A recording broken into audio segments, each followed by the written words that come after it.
Acid ದಾಳಿಗೆ ಒಳಗಾಗಿರ್ತಕ್ಕಂಥ ಮಹಿಳೆಯರನ್ನ ನಾವು ತುಂಬ ಹತ್ತಿರದಿಂದ ಕೂಡ ನೋಡಿದ್ದೇವೆ. ಕಳೆದ 10-15 ವರ್ಷಗಳ ಹಿಂದೆ ಒಬ್ಬ ಅಂಗನವಾಡಿ ಶಿಕ್ಷಕಿ ಇದಕ್ಕೆ ದಾಳಿಗೊಳಗಾದ್ಲು. ಅವ್ರ ಪರಿಸ್ಥಿತಿ ನೋಡಿದಾಗ ಭಾಳ ಚಿಂತಾಜನಕವಾಯಿತು. ಯಾಕಂತಂದರೆ ತಕ್ಷಣವಾಗಿ ಆಕೆ ಆ ಒಂದು ತನ್ನ ವೃತ್ತಿಯನ್ನು ಬಿಟ್ಟು ತನ್ನ ಮನೆಯಲ್ಲಿದ್ದರು. ತೀರ ಕಿತ್ತು ತಿಂತಕ್ಕಂಥ ಬಡತನ. ಆಗಿನ ಪರಿಸ್ಥಿತಿ ಆಕೆದು ಹೇಗಿತ್ತು ಹೀಗೆ ಆಗೈತಿ. ಆದರೆ ದುರಂತ ಅಂದರೆ ಆಕೆಗೆ ಆ್ಯಸಿಡ್ ಹಾಕಿರ್ತಕ್ಕಂಥ ವ್ಯಕ್ತಿ ರಾಜಾರೋಷವಾಗಿ ಅವ್ರ ಮುಂದೆ ಓಡಾಡ್ತಕ್ಕಂಥದ್ದಾಗಿದೆ. ಎಲ್ಲರೂ ಗುರು ಹಿರಿಯರೆಲ್ಲ ಕುಂತ್ಕೊಂಡು ಮಾತಾಡಿದಾಗ ಒಂದು ಪೈಸೆ ಕೂಡ ಬರಲಿಲ್ಲ. ಸರ್ಕಾರದ ಸಹಾಯಧನದಲ್ಲಿ ಬದುಕ್ತಕ್ಕಂಥ ಕುಟುಂಬವೂ ಅಲ್ಲ, ಆದರೆ ತೀರ ಕಳಪೆ ಮಟ್ಟವಾಗಿ ಬದುಕ್ತಕ್ಕಂಥ ಜೀವನ ಇವತ್ತಾಗಿದೆ.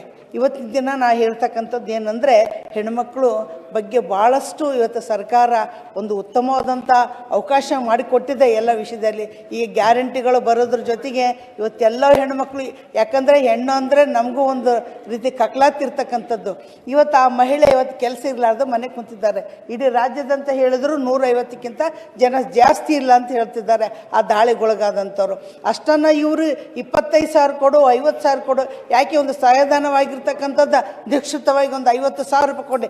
ಈ ದಿನಮಾನಗಳಲ್ಲಿ ಮನೆ ಸಿಗಬೇಕಾಯ್ತು, ಅವರ ಆರೋಗ್ಯ ನೋಡಬೇಕಾಯ್ತು ಅಂತಂದರೆ 25,000 ಎಲ್ಲಿಗೂ ಸಾಕಾಗಲ್ಲ. 50,000 ರೂಪಾಯಿ ಸಹಾಯಧನ ಕೊಡಬೇಕು, ಪ್ಲಸ್ ಅವ್ರಿಗೆ ಉಚಿತವಾಗಿರ್ತಕ್ಕಂಥ ಮನೆ ಮತ್ತು ಅವರಿಗೆ ಯಾವುದಾದ್ರೂ ಅನುಕೂಲಗಳು ಸಿಕ್ಕರೆ ತಕ್ಷಣ ಸ್ಪಂದಕ್ಕಂಥ ಕೆಲಸ ಮಾಡಬೇಕು.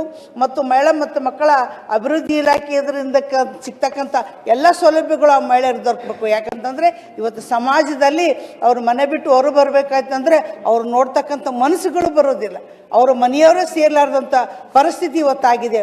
ಹಾಗಾಗಿ ಕುಡಿದು ನಾವು ಕೂಡ ಮಹಿಳೆಯರಾಗಿ ಈ ಒಂದು ಧೈರ್ಯವಾಗಿ ಇವತ್ತು ಅವರನ್ನು ಬದುಕಲಿ ಅಂತ ಹೇಳ್ತಕ್ಕಂಥದ್ದು.